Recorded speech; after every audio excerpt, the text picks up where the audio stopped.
اعوذ باللہ السمیع العلیم من الشیطان اللعین الرجیم بسم اللہ الرحمن الرحیم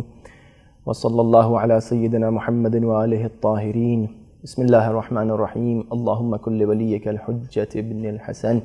صلواتک علیہ وعلی آبائہ فی هذه الساعة وفی کل ساعة ولیا وحافظا وقائدا وناصرا ودلیلا وعینا حتی تسکنہ ارضک توعا وتمتعه فيها طويلا اللهم صل على محمد وآل محمد وعجل فرجهم۔ آپ سب کو اس سلسلہ دروس کے دوسرے جلسے میں خوش آمدید کہتے ہیں، اور جس طریقے سے گزشتہ درس میں آپ کے سامنے بیان کیا تھا کہ آج ہم اور آپ جو ڈسکس کریں گے وہ اس پوائنٹ کے اوپر جو ہے غور و فکر کی جائے گی کہ جب ہمارے پاس عقل ہے تو ہمیں دین کی کیا ضرورت ہے۔ تو آئیے دیکھیں کہ اب یہاں پر ہمارے پاس دو امپورٹنٹ جو ہے وہ باتیں ہیں، یعنی ایک دین ہے اور دوسرے عقل ہے۔ البتہ ضرورت بھی ایک، جب ہمارے پاس عقل ہے تو دین کی کیا ضرورت ہے، ٹھیک؟ تو عقل، دین اور ضرورت، یہ تین مفہوم واضح ہونا چاہیے۔ دین آپ کے سامنے بیان کر چکے ہیں، ہم بارہا بیان کر چکے ہیں متعدد مقامات پر کہ بھئی دین کی کیا تعریف ہے، دین کو کیا کہتے ہیں، اصطلاح میں کیا کہتے ہیں، لغت میں کیا کہتے ہیں، روایات میں کس طرح آیا ہے، قرآن کی جو ٹرمینالوجی ہے دین کی وہ کیا ہے۔ یہ تمام چیزیں آپ کے سامنے بارہا اس کو ڈسکس کر چکے ہیں، لہٰذا اس کی طرف بہت زیادہ نہیں جائیں گے۔ آپ کو الحمدللہ معلوم ہے کہ دین کیا ہے، ٹھیک؟ تو دین کے ہوتے ہوئے سوال یہ ہے، دین کے ہوتے ہوئے عقل کے ہوتے، معاف کیجیے گا، عقل کے ہوتے ہوئے دین کی کیا ضرورت ہے؟ جب ہمارے پاس عقل ہے، سوال بہت اچھی طرح سمجھ لیجئے، جب ہمارے پاس عقل ہے، عقل سے ہم سب کچھ سمجھ رہے ہیں، اچھائی ہے، برائی ہے، تمام مفاہیم، محبت ہے، خوف ہے، ڈر ہے، بغض ہے، عداوت ہے، پیاس لگی ہے تو کھانا کھانا ہے، رہنے کی ضرورت ہے تو مکان بنانا ہے، کپڑے کی ضرورت ہے تو سلائی کرنا ہے، کیسے کپڑے بنے، تمام ضروریات جو ہیں وہ عقل تو بتا رہی ہے، اور کون بتا رہا ہے؟ کہنے والے کا سوال یہ ہے کہ عقل ہر چیز کے لیے ہمیں راستہ فراہم کر رہی ہے، بتا رہی ہے، اور جب یہ سب تمام چیزیں ہم کو معلوم ہو رہی ہیں تو پھر ہم کاہے کے لیے آ کر دین کو انتخاب کریں؟ کیوں یہ نام دیا جا رہا ہے دین؟ جن کو دین سے الجھن ہے وہ ہر طریقے کی جو شبہات ہیں وہ بیان کریں گے، اور اگر آپ متدین ہیں، دیندار ہیں، دیکھیے فی الحال ہماری گفتگو یہ جواب، گزشتہ درس کا بھی جواب اور یہ بھی جواب، اگر کوئی بھی دیندار ہو، ریلیجیس ہو، ٹھیک، ہندو ہو، کرسچن ہو، سکھ ہو، مسلمان ہو، کوئی بھی ہو، آپ یہ جان لیجئے کہ یہ جو لڑائی ہے دین کی اور سیکولرزم کی، دین کی اور بے دینی کی، ٹھیک، یہ لڑائی جو ہے وہ کسی خاص دین سے نہیں ہے، یہ ہم ادیان ہیں جو آپس میں لڑے ہوئے ہیں، بلکہ ایک جو دشمن ہے کامن، وہ تمام ادیان کو اپوز کر رہا ہے۔ اس کو اس سے مطلب نہیں ہے کہ کون سا دین، کون سا خدا، نہیں، اس کو یہ ہے کہ دینداری ہی مٹ جائے اس دنیا سے، ٹھیک۔ تو آئیے پہلے دیکھیں کہ عقل کیا ہے، عقل کی تعریف کیا ہے، اور عقل کسے کہتے ہیں۔ تو بہت مختصر طور پر، بہت زیادہ تفصیلی اس میں فلسفی تعریفوں میں اور منطقی تعریفوں میں نہیں جانا ہے۔ عقل کہتے ہیں، عقل یعنی درک اور سمجھنے کی ایسی صلاحیت کہ جس کے ذریعے جو کلی معرفت ہو، ہر چیز کی کلی معرفت، نہ کہ جزئی معرفت، کلی معرفت حاصل ہو سکے، ٹھیک ہے۔ کلی معرفت سے مراد کیا ہے؟ بھوک کا احساس، یہ کلی معرفت ہے۔ محبت، یہ ایک معرفت ہے، کلی ایک چیز ہے۔ مثال کے طور پر زندگی ایک کلی مفہوم ہے، ہمیں معلوم ہے۔ مثال کے طور پر وجود ایک کلی چیز ہے، معلوم ہے ہمیں، یہ سب کلی چیزیں ہیں، یعنی جزئی چیزوں میں جو ہے وہ کیا کہتے ہیں، فی الحال ہماری گفتگو کلی جو مفاہیم ہیں اس کو عقل درک کرتی ہے، ٹھیک ہے۔ اور اب یہاں پر جو ہے وہ عقل جو ہے وہ حکمت نظری اور حکمت عملی وغیرہ میں جو ہے تقسیم ہوتی ہے، وہ بہت زیادہ جو ہے اس میں نہیں جانا ہے، بس یہ سمجھ لیجئے کہ جب عقل کلیات کو درک کرتی، جو ایبسلیوٹ مفاہیم ہیں اور کانسیپٹس ہیں، ایبسلیوٹ کانسیپٹس یعنی جزئی نہ ہوں، کسی چیز سے متعلق نہ ہو رہے ہوں، متعلق اگر ہو رہے ہوں گے تو پھر وہ جزیات سے نکل جائیں گے، ایک ایبسلیوٹ جو ایک کلی جو مفاہیم ہیں، وہ حیات کا مثال کے طور پر مفہوم، روشنی کا مثال کے طور پر مفہوم، ٹھیک۔ تو یہ جو کلی مفاہیم ہے اس کو عقل سمجھتی ہے، اور جزیات میں بہت زیادہ عقل جو ہے وہ داخل نہیں ہوتی۔ تو اب یہ جو ہم نے کہا حکمت عملی و نظری یعنی کیا، یعنی ایک مرتبہ یہ ہوتا ہے کہ کلی طور پر عقل آ کر ہونے اور نہ ہونے کو سمجھتی ہے، میں نے کہا نا وجود کو سمجھتی ہے، ہستی کو، ہونے کو سمجھتی ہے اور نہ ہونے کو سمجھتی ہے۔ ہم یہاں پر ہیں، عقل ہمیں سمجھ رہی ہے، عقل ہماری عقل ہے جو ہمیں اس بات کو سمجھا رہی ہے کہ ہم یہاں پر اس وقت ہیں، ہم یہاں ہیں نہیں بلکہ ہیں، ہونے کو سمجھ رہی ہے، ٹھیک ہے۔ اور نہ ہونے کو بھی عقل سمجھتی ہے، ٹھیک ہے، نہ ہونا اور ہونے کو سمجھتی ہے۔ اگر عقل ہونے اور نہ ہونے کو سمجھ رہی ہے تو یہاں پر اس کو عقل نظری کہا جاتا ہے، اور یہ ایک طریقے کا ورلڈ ویو پرووائڈ کرتی ہے، جہان بینی پرووائڈ کرتی ہے عقل، ٹھیک۔ بہت زیادہ پریشان نہ ہو، ہم بہت زیادہ اس کو وہ نہیں لے کر جائیں گے ڈیپ میں، بس یہ لیکن ضروری ہے، ان سب باتوں کو سمجھنا ضروری ہے۔ عقل کیا ہے، جو ہمارے پاس عقل ہم کہا کرتے ہیں، عقل کیا ہے، وہ یہ چیزیں ہیں۔ لہٰذا عقل سمجھتی ہے اس بات کو کہ ہونا اور نہ ہونا، اور عقل سمجھتی ہے اس بات کو کہ کیا کرنا چاہیے اور کیا نہیں کرنا چاہیے۔ عقل اس کو بھی سمجھتی ہے کہ کیا کرنا چاہیے اور کیا نہیں کرنا چاہیے۔ جب ہم یہ کہتے ہیں کیا کرنا چاہیے اور کیا نہیں کرنا چاہیے تو اب اس کو کیا کہتے ہیں، اس کو کہتے ہیں آئیڈیالوجی، ٹھیک۔ تو عقل ہی ہمیں ورلڈ ویو بھی پرووائڈ کرے گی، اور عقل ہی ہمیں جو ہے وہ آئیڈیالوجی بنانے کی بھی جو ہے مدد کرتی ہے۔ لہٰذا اب وہ حکمت نظری کہ جہاں پر ہم آ کر ہونے اور نہ ہونے کو ڈیفائن کریں، وہ ورلڈ ویو ہو جائے گا۔ کیا ایسا ہے، کیا ایسا نہیں ہے، کیا دنیا ایسی ہے، کیا دنیا ویسی ہے، یہ چیزیں۔ اور اگر ہم جو ہیں کیا کرنا چاہیے اور کیا نہیں کرنا چاہیے کو ڈیفائن کریں تو یہ آئیڈیالوجی بن جائے گی، یہ جو ہے حکمت عملی کہلاتا ہے۔ البتہ ایسا نہیں ہے کہ عقل کے دو حصے ہیں کہ جو ایک یہ کام کر رہی ہے، کہ نہیں، ایک ہی عقل ہے، سائملٹینیسلی جو ہے وہ یہ دونوں چیزیں کرتی ہے۔ تو یہ ایک مختصر تعریف علامہ طباطبائی بھی اور مختلف علماء بیان فرماتے ہیں تعریفیں، ایسی تصدیقات کلی اور احکام عمومی کو سمجھنے کی قوت کو عقل کہتے ہیں، یعنی وہ چیزیں جو کلی احکامات کو سمجھے، عمومی احکامات کو سمجھے اور تصدیق کرے، کہے کہ ہاں یہ کلی چیز موجود ہے، تو اس کو عقل کہتے ہیں۔ تو بہرحال یہ مختصر تعریف ہے عقل کی۔ تو اب اگر ہم کہیں کہ عقل کیا ہے اور کیا نہیں، تو اس زمرے میں ہماری بات ہو رہی ہے، ٹھیک ہے۔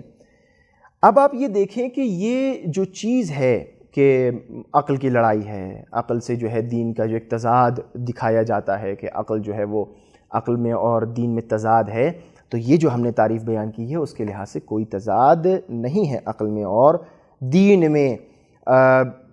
یہ کب سے شروع ہوا، مختصر طور پہ میں نے کل عرض کیا تھا کہ ہم اس کو بیان کریں گے، میں گزشتہ درس میں عرض کیا تھا۔ یہ جو ہم کہتے ہیں کہ یہ عقل سے دوری اور عقل گرائی، دین سے دوری اور عقل گرائی اور عقل کی طرف گرائش پیدا ہونا، عقل کی طرف مائل ہو جانا، اس کا جو اصل کاز ہے اگر ہم تاریخ میں دیکھیں تو جو مغربی تاریخ ہے اور جو مغربی حالات ہیں اگر ہم پڑھیں تو جو 15ویں 16ویں صدی ہے، 14ویں صدی ہے، ان میں جو رینیسانس کی جو صورتحال ہے، جو رینیسانس وجود میں آیا اور جو دین اور چرچ اور پولیٹکس اور کیا کہتے ہیں حکومت کے درمیان جو اختلافات وجود میں آئے، وہ سبب بننے لگے دھیرے دھیرے کہ آرٹ، کلچر یعنی ہنر میں، ثقافت میں اور لٹریچر میں، ادبیات میں جو دین کا امتزاج تھا اس کو کم کیا جانے لگا، اور جو تھا اس کو چھوڑ دیا گیا، اور بالکل سیکولر اور بے دینی والی جو کیفیت تھی وہ عمدن کلچر میں اور آرٹ میں اور لٹریچر میں وہ داخل کی جانے لگی، اور چرچ کی جو غلطیاں تھیں وہ سامنے آنے لگیں. یہ تاریخ ہے، اس کو آپ دیکھیں. اور لوگ جو ہے وہ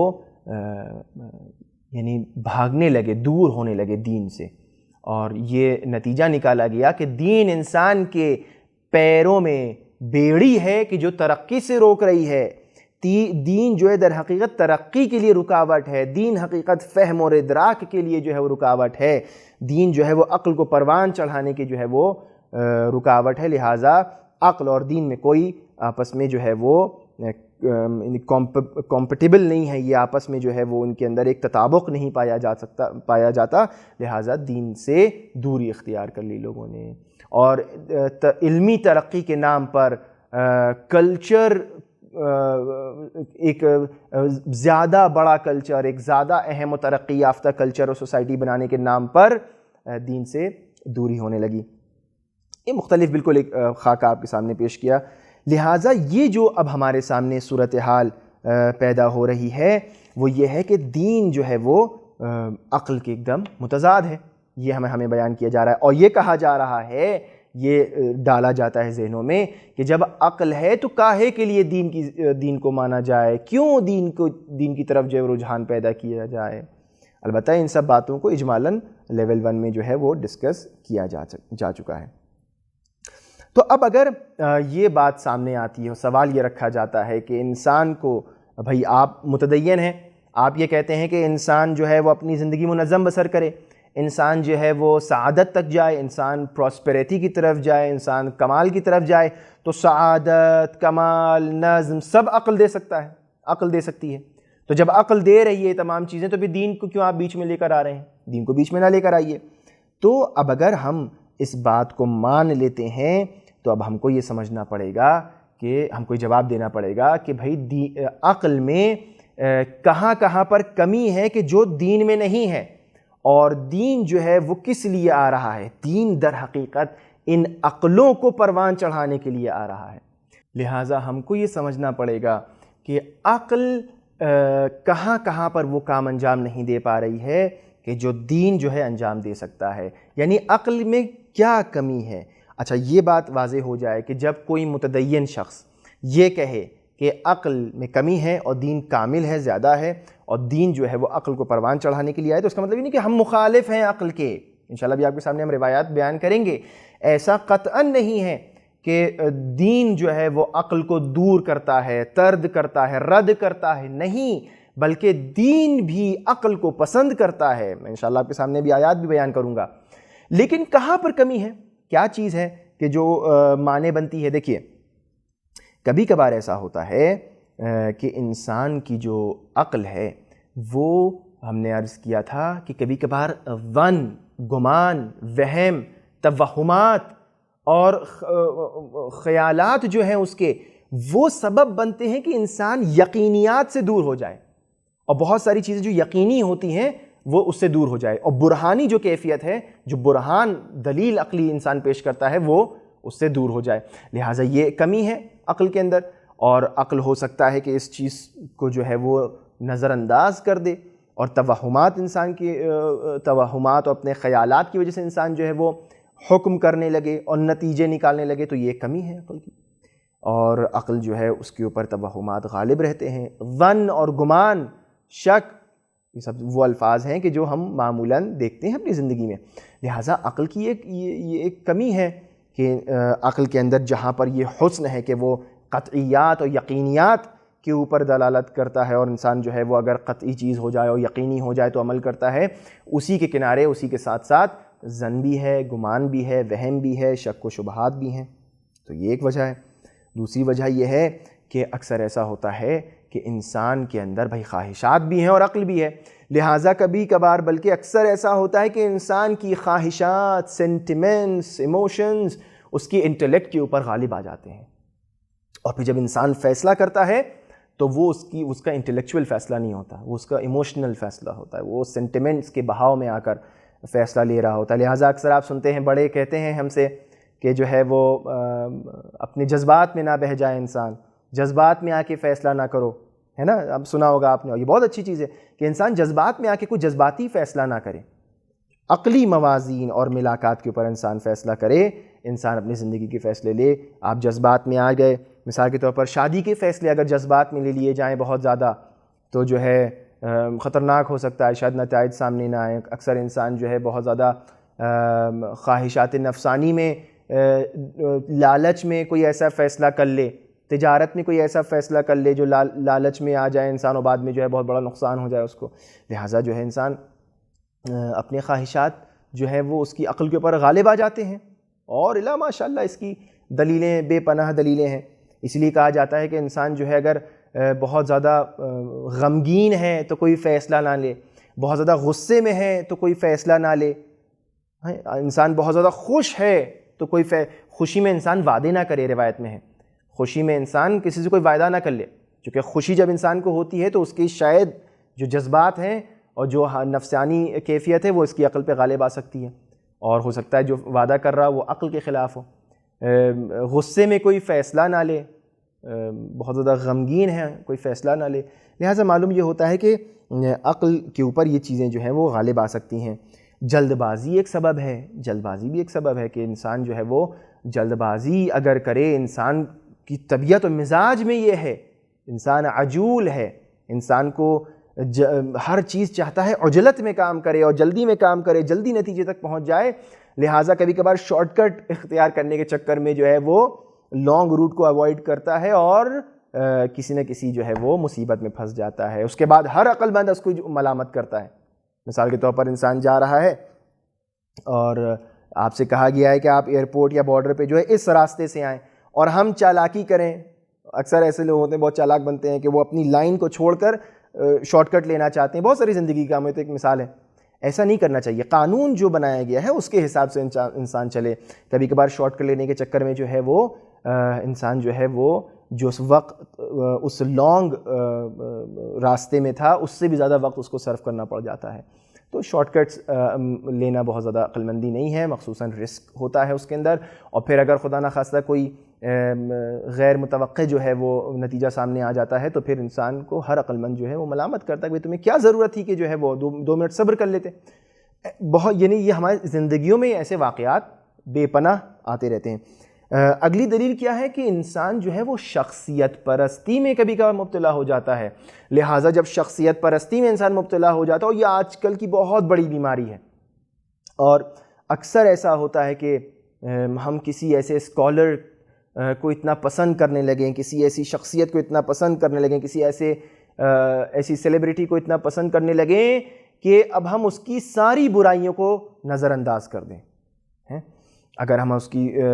کوئی اب اگر کہتا ہے کہ نہیں صاحب اس فلاں اسکالر نے جو ہے یہ بات تھوڑا سا غلط کہی ہے، معصوم تو ہے نہیں، وہ یہ غلطی کر دی ہے، تو پھر وہ انسان جو بہت زیادہ شخصیت پرست ہے وہ مانتا ہی نہیں ہے کہ یہ غلطی ہے۔ معصومین علیہ الصلوۃ والسلام کے علاوہ ہر ایک سے امکان ہے غلطی کا، لہٰذا جو ہے یہ بھی ایک بہت بڑی مشکل ہے ہمارے سامنے، مخصوصاً آج ہمیشہ رہی ہے، آج کل بہت زیادہ ہے کہ انسان شخصیت پرستی کے وجہ سے اپنی عقل کو جو ہے وہ پیچھے چھوڑ دیتا ہے اور عقلی جو ملاقات ہیں اس کو نظر انداز کرنے لگتا ہے۔ لہٰذا کہا جاتا ہے کہ الحب یعمی و یعصم، محبت جو ہے وہ انسان کو اندھا اور بہرا کر دیتی ہے، بے جا محبت البتہ اگر عقلی محبت ہوگی، عقلی اہل بیت سے محبت جو ہوتی ہے وہ انسان کو عقل مند بناتی ہے۔ خیر، پھر ایک اور وجہ بتائی جاتی ہے کہ رسم و رسومات، یعنی انسان کی جو آباء و اجداد کی جو رسمیں ہیں، سنتیں ہیں، ان کے اوپر چلنا کہ بھئی نہیں صاحب جو کہہ دیا ہے وہی کرنا ہے، بھلائی عقلی جو ہے وہ کتنی ایسی ہمارے یہاں معاشرے میں جو ہے وہ ایسی رسومات ہیں کہ جو عقل سے جس کا کوئی تعلق نہیں ہے، دین سے جس کا کوئی تعلق نہیں ہے، لیکن صرف انسان سے جب کہا جاتا ہے کہ بھئی یہ کیوں کر رہے ہو تو اس میں تو کوئی عقل مندی نہیں ہے، ہر عقل مند انسان اس کو جو ہے وہ برا کہہ رہا ہے تو کہتے ہیں کیا کریں، ہمارے ابا کرتے تھے، دادا کرتے تھے، پردادا کرتے تھے، دادی کرتی تھیں، پھوپھی کرتی تھیں، چچی کرتی تھیں، خاندان کا یہ طریقہ ہے لہٰذا ہم بھی کریں گے۔ آپ درس پڑھ چکے ہیں، عالم ہیں، انجینئر ہیں، ڈاکٹر ہیں، پتہ نہیں کیا ہیں، دنیا بھر کی ڈگریاں آپ نے اٹھا رکھی ہیں، عقل مند ہیں آپ، لیکن آپ کے ہاتھ جو ہیں وہ آباء و اجداد کی سنتوں اور ان کی جو رسومات ہیں اس نے باندھ رکھے ہیں۔ اگر سنتیں اور رسومات اچھے ہیں تو ضرور کریں، شوق سے کریں، لیکن اگر بہت ساری ایسی چیزیں ہوتی ہیں جو عقل سے پرے ہیں، لہٰذا جو ہے وہ انسان جو ہے غالب آ جاتے ہیں۔ لہٰذا معلوم یہ ہو رہا ہے ہم کہنا کیا چاہ رہے ہیں، کہنا یہ چاہ رہے ہیں کہ عقل میں کمی ہو سکتی ہے۔ اب جب ہمیں یہ پتہ چل گیا کہ عقل میں اتنی طریقے کی کمیاں ہو سکتی ہیں، عقل اتنے طریقوں سے جو ہے مغلوب ہو سکتی ہے، ہار سکتی ہے، تو اب معلوم یہ ہو رہا ہے کہ عقل ہمیں دین کے انتہا اور دین کی نہایت جو راستہ ہے، آخری جو تکامل ہے، کافی نہیں ہے اس تک پہنچانے کے لیے۔ لہٰذا عقل کو بھی کسی رہنما کی ضرورت ہے، اور وہ رہنما کیا ہے؟ وہ وحی ہے۔ لہٰذا یہ جو وحی کا سلسلہ ہے ہم نے گزشتہ دروس میں آپ کے سامنے بیان کیا تھا، انشاءاللہ بھی آج پھر آپ کے سامنے جو ہے وہ مختصر طور پہ ان سب چیزوں کو بیان کریں گے۔ اب ہم یہ دیکھیں کہ عقل کیا نہیں سمجھ سکتی؟ دین کی جب بات آتی ہے تو عقل بہت محدود ہے۔ عقل جو ہے وہ غیر مادی چیزوں کو جو ہے وہ درک نہیں کر پاتی ہے، اکثر عقل جو ہے وہ نہیں سمجھ پاتی۔ یعنی فقط اور فقط اگر عقل کو دیکھا جائے تو ملائکہ کا تصور کیسے ثابت کیا جائے گا؟ اگر اللہ نہ بتاتا ہم سے، وحی اور ائمہ نہ بتاتے نہیں ہوتی تو ہم کیسے سمجھ سکتے تھے؟ نہیں سمجھ پاتے اپنی عقل سے۔ اور ہم اللہ کی صفات کو، اللہ کے جو افعال ہیں ان کو، بہت ساری ایسی چیزیں ہیں پروردگار اللہ کے وجود کو ہم نے اپنے عقل سے سمجھا ہے، لیکن سبحان اللہ تبارک و تعالیٰ کی صفات کو اگر وہ نہ بتاتا تو ہماری سمجھ میں بھی نہ آتی۔ بہت ساری صفات ہیں، مثال کے طور پر عدالت ہے، عقل درک کرتی ہے اس بات کو، لیکن اب اس کی نحوِ عدالت اور اس کی خصوصیات و کیفیات میں اختلاف ہے بہت زیادہ۔ اس کا مطلب یہ ہے کہ عقل کافی نہیں تھی اور نہیں ہے۔ بعد میں روز قیامت کس طرح برپا ہوگی، کیسے برپا ہوگی، کیا اس کی کیفیات و جزیات ہیں، روح، موت، تمام یہ چیزیں جو ہیں عقل اس کو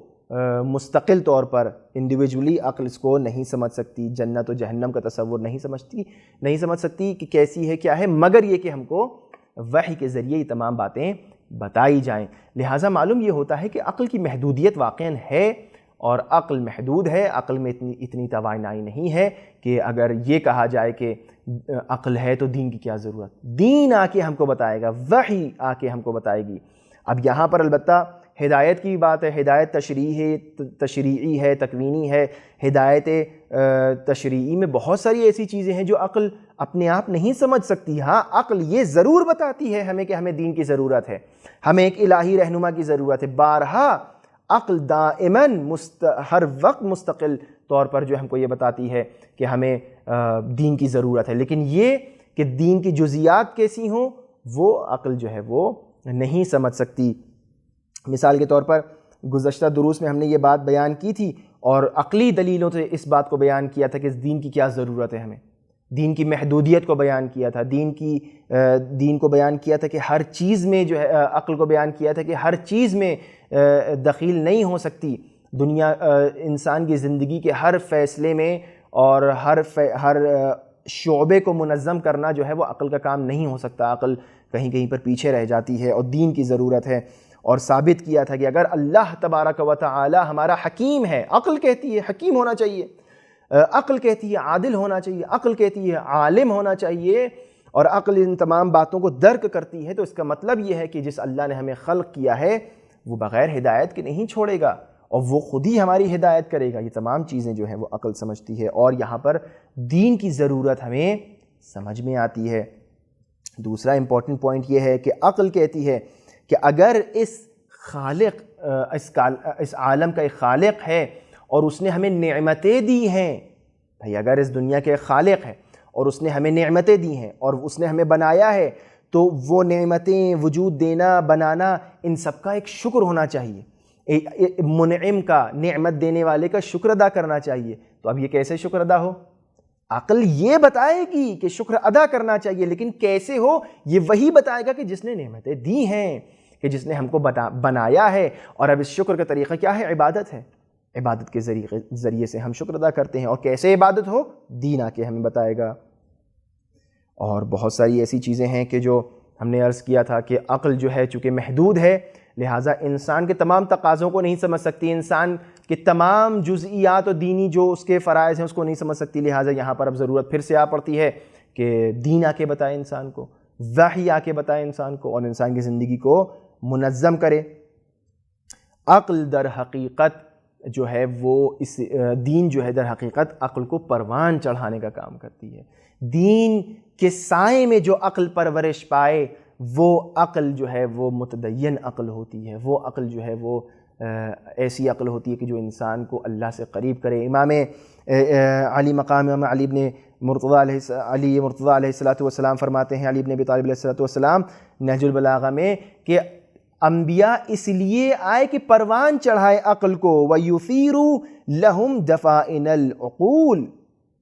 وَيُثِيرُ لَهُمْ دَفَائِنَ الْعُقُولِ، کہ جو عقلوں میں انسان کی نعمتیں جس کی طرف متوجہ نہیں ہیں، جو چیزیں چھپی ہوئی ہیں، اس کو آ کے انبیاء جگائیں، نکالے باہر، عقل در کرے اس کو کہ جو ہے یہ بھی نعمتیں ہیں، یہ بھی جو ہے عقل کے اندر چھپی ہوئی باتیں ہیں۔ اور بہرحال میں نے عرض کیا تھا آپ کے سامنے کہ ہمارے لیے دین نے یہ نہیں کہا ہے کہ عقل سے دور ہو جاؤ، بلکہ دین آ کر عقل کی حمایت کرتا ہے۔ کس طریقے سے؟ دین آ کے یہ کہتا ہے کہ امام رسول اکرم صلی اللہ علیہ وآلہ وسلم فرماتے ہیں کہ انما یدرک الخیر کلہ بالعقل ولا دین لمن لا عقل لہ، کہ عقل در حقیقت تمام اچھائیوں کو سمجھتی ہے، تمام جو اچھی چیزیں اس کو سمجھتی ہے، لہٰذا اگر کسی کے پاس عقل نہیں ہے تو اس کے پاس دین ہی نہیں ہے۔ ٹھیک، یعنی عقل اچھائیوں کو سمجھتی ہے، یعنی کیا؟ یعنی عقل دین کی اچھائی کو بھی سمجھ رہی ہے، عقل سمجھ رہی ہے کہ دین اچھا ہے، اس کو انتخاب کرو۔ دین ایسا نہیں ہے کہ عقل ہے تو اب اگر انسان کے پاس عقل ہے تو عقل یہ کہے کہ دین کو چھوڑ دو، نہیں، عقل یہ سمجھتی ہے کہ دین خیر ہے، دین کے اندر اچھائی ہے، دین کو لو، اور پھر دین کے ذریعے انسان جو ہے اپنی عقل کو اور پروان چڑھائے۔ وَلَا دِينَ لِمَنْ لَا عَقْلَ لَهُ، کہ اس کا دین ہی نہیں ہے جس کے پاس جو ہے وہ عقل نہیں ہے، یعنی بے عقل آدمی دینداری نہیں ہو سکتا، عقل ہو تو پھر دین ہو۔ اس سے معلوم ہوتا ہے کیا میں بتانا چاہ رہا ہوں؟ اس سے معلوم یہ ہوتا ہے کہ اگر ہم یہ کہہ رہے ہیں کہ عقل محدود ہے، عقل ناقص ہے، عقل جو ہے وہ سمجھ نہیں سکتی، دین کے مقابلے میں عقل کمزور ہے، اس کا مطلب یہ نہیں کہ عقل کو چھوڑ دو، نا، اس کا مطلب یہ کہ عقل بہت اہم چیز ہے لیکن دین کی ضرورت ہے۔ عقل کے ہوتے ہوئے آپ یہ نہیں کہہ سکتے ہمیں دین کی ضرورت نہیں ہے۔ امام صادق علیہ الصلوۃ والسلام اصول کافی میں اس بات کو فرماتے ہیں کہ من کان عاقلا کان لہ دین،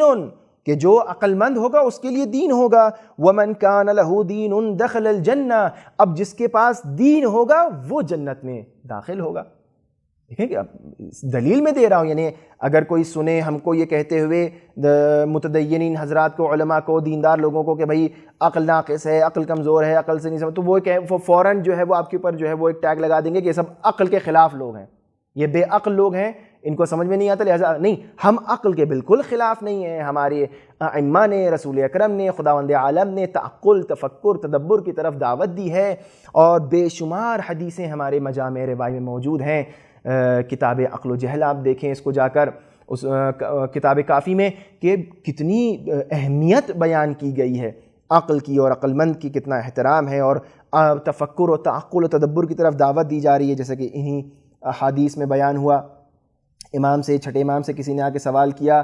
کہ عقل کیا ہے، تو امام نے فرمایا کہ العقل ما عبد بہ الرحمن واکتسب بہ الجنان، کہ عقل وہ ہے کہ جس کے ذریعے اللہ کی عبادت کی جائے، جنت کو حاصل کیا جائے۔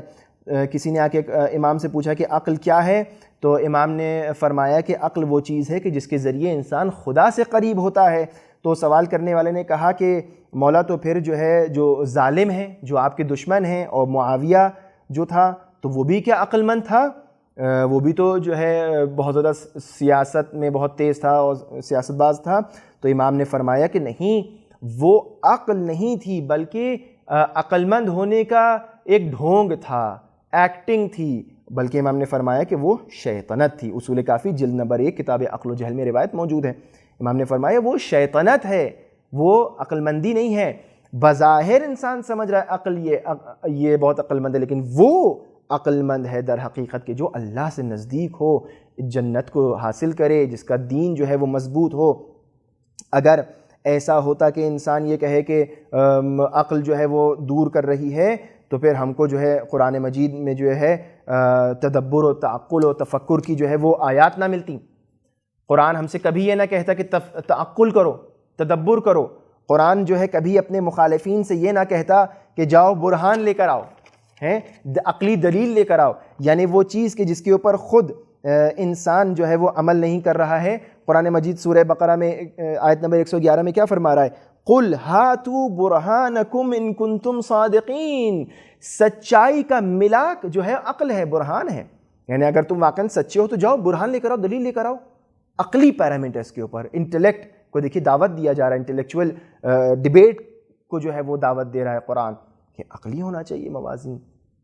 اور اگر ایسا ہوتا کہ جو ہے دین مخالف عقل ہے تو کیوں قرآن جو ہے وہ عقل کی طرف دعوت دیتا؟ اس کا مطلب یہ ہے کہ قرآن عقلی طور پر، دین عقلی طور پر اتنا مستحکم ہے کہ کوئی اور عقل مند اس کے سامنے عقلی، چونکہ عقل میں تو ٹکراؤ ہے نہیں،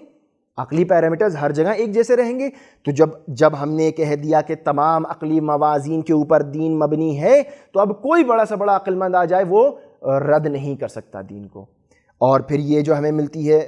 آیت کہ ان شر الدواب عند اللہ الصم البکم الذین لا یعقلون، کہ جو بدترین لوگ اللہ کے نزدیک ہیں وہ ہیں کہ جو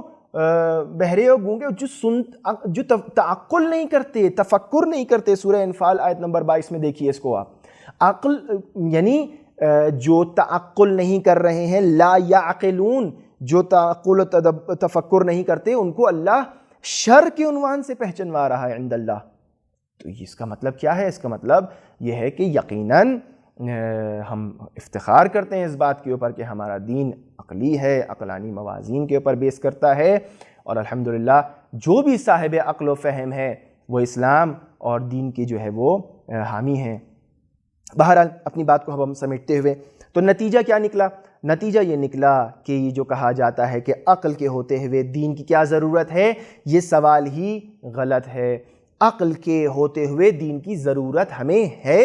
کیونکہ دین ہمارا عقل کو پروان چڑھاتا ہے اور عقل ہمیں دین کی ضرورت کو سمجھاتی ہے۔ مستقل ہم بار بار اس بات کو جو ہے وہ دہرا رہے ہیں، اور دائماً عقل بار بار اس بات کو جو ہے وہ ہم کو سمجھا رہی ہے کہ بھائی تمہیں دین کی ضرورت ہے، تمہیں ہدایت کی ضرورت ہے، تمہیں الہی دین کی ضرورت ہے، وہ دین کہ جو اللہ کی طرف سے آیا ہو، وہ دین کہ جو تمہارے خالق کی طرف سے آیا ہو۔ تو آئی ہوپ کہ بات جو ہے وہ واضح ہو گئی ہوگی، اور انشاءاللہ انسان جو ہے وہ ان تمام یہ جو ریشنلزم کی جو ایک پورا مکتب چلا تھا عقل گرائی کا، اور لوگوں کو جو ہے وہ ریشنالٹی کی طرف دعوت دی جا رہی تھی، اسلام اس کا مخالف نہیں ہے، ریشنالٹی کا اسلام مخالف نہیں ہے، لیکن وہ اس جگہ کا مخالف ہے کہ جہاں پر انسان عقل کو بہانہ بنا کر خدا کا انکار کرنے لگے، اپنے معبود کا، اپنی انسٹنکٹ کا، اپنی طبیعت کا انکار کرنے لگے۔ یہ غلط ہے، اور بہت سارے ایسے موومنٹس جو ہے وہ چلائے گئے، چل رہے ہیں، اور بہرحال نوجوان اس سے نہ گھبرائیں۔ ممکن ہے کسی ایک کے پاس جو ہے جواب نہ ہو، لیکن ایسا نہیں کہ دین کے پاس جواب نہ ہو۔ انسان قرآن میں تعقل و تدبر کرے، علماء نے ہر بات کا جواب دیا ہے، اور اگر اس پورے سیریز میں آپ کے ذہن میں کوئی سوال آ رہا ہے تو جو سوال کرنے کا طریقہ آپ کو بتایا گیا ہے، جو راستے فراہم کیے گئے ہیں، انشاءاللہ آپ ضرور سوال کریں، اور پروردگار عالم کی بارگاہ میں دعا ہے کہ ہمارے دلوں کو اہل بیت کی معرفت سے، ان کے علوم سے منور فرمائے، اور ہماری نسلوں میں اہل بیت کی محبت کو قائم و دائم رکھے۔ والسلام علیکم ورحمۃ اللہ وبرکاتہ۔